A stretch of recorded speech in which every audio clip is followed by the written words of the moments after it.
Text, Basics of Neural Network Programming. Vectorizing Logistic Regression. Website, deeplearning.ai. We've talked about how vectorization lets you speed up your code significantly. In this video, we'll talk about how you can vectorize your implementation of logistic regression so that you can process an entire training set, that is, implement a single iteration of gradient descent with respect to an entire training set without using even a single explicit for loop. I'm super excited about this technique, and when we talk about neural networks later, without using even a single explicit for loop. News slide, Vectorizing Logistic Regression. Let's get started. Let's first examine the forward propagation step of logistic regression. So if you have m training examples, then to make a prediction on the first example, you need to compute that, right? Compute z using this familiar formula, then compute the activation, let's compute y hat on the first example. Then to make a prediction on the second training example, you need to compute that. Then to make a prediction on the third example, you need to compute that, and so on. And you might need to do this m times if you have m training examples. So it turns out that in order to carry out the forward propagation step, that is to compute these predictions on all m training examples, there is a way to do so without needing an explicit for loop. Let's see how you can do it. First, remember that we defined the matrix capital X to be your training inputs, stacked together in different columns like this, right? So this is a matrix that is a nx by m matrix. So I'm writing this as a Python NumPy shape, but this just means that x is a nx by m dimensional matrix. Now, the first thing I want to do is show how you can compute Z1, Z2, Z3, and so on, all in one step. In fact, with one line of code. So I'm going to construct a 1 by m matrix. This is really a row vector, where I'm going to compute Z1, Z2, and so on, down to Zm, all at the same time. It turns out that this can be expressed as W transpose, the capital matrix X, plus, and then this vector, B, B, and so on, B, where this thing, this B, B, B, B, B thing is a 1 by m vector, or 1 by m matrix, or that is a m-dimensional row vector. So depending on how familiar you are with matrix multiplication, you might see that W transpose x1, x2, and so on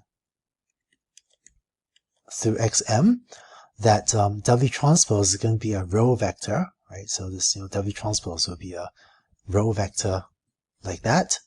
And so this first term will evaluate to W transpose x1, W transpose x2, and so on, W transpose xm. And then when you add this second term, B, B, B, B, and so on, you end up adding B to each element. So you end up with another 1 by n vector, where that's the first element, that's the second element, and so on, and that's the nth element. And if you refer to the definitions above, this first element is exactly the definition of Z1. The second element is exactly the definition of Z2, and so on. So just as X was what you obtained when you took your training examples and stacked them next to each other, stacked them horizontally, I'm going to define capital Z to be this, where you take the lowercase z's and stack them horizontally. Okay, so when you stack the lowercase x's corresponding to different training examples horizontally, you get this variable capital X. In the same way, when you take these lowercase z variables and stack them horizontally, you get this variable, which I'm going to denote via capital Z. And it turns out that in order to implement this, the NumPy command is capital Z equals np dot w dot t, that's W transpose X, and then plus B. Now, there is a subtlety in Python, which is that here, B is a row number, or if you want, is a, 1-by-1 matrix. So it's just a normal row number. But when you add this vector to this row number, Python automatically takes this row number B and expands it out to this 1/m row vector. So in case this operation seems a little bit mysterious, this is called broadcasting in Python, and you don't have to worry about it for now. We'll talk about it some more in the next video.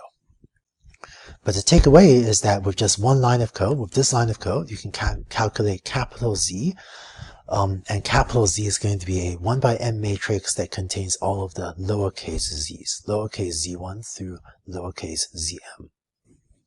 So that was Z. How about these values, A, right? What we'd like to do next is find a way to compute A1, A2, and so on through AM all at the same time. And just as stacking lowercase x's resulted in capital X, and stacking means stacking horizontally, lowercase z's results in capital Z, stacking lowercase a's is going to result in a new variable which we're going to define as capital A. And in the program assignment, you see how to implement a vector-valued sigmoid function so that the sigmoid function inputs this capital Z as a variable and very efficiently outputs capital A. So you see the details of that in the programming assignment. So just to recap, what we've seen on this slide is that instead of needing to loop over m training examples to compute lowercase z and lowercase a one at a time, you can implement this one line of code to compute all the z's at the same time, and then this one line of code with appropriate implementation of lowercase sigma to compute all the lowercase a's all at the same time. So this is how you implement a vectorized implementation of the forward propagation for all m training examples at the same time. So to summarize, you've just seen how you can use vectorization to very efficiently compute all the activations, all the lowercase a's, sort of at the same time. Next, it turns out you can also use vectorization to very efficiently compute the backward propagation, to compute the gradients. Let's see how you can do that in the next video.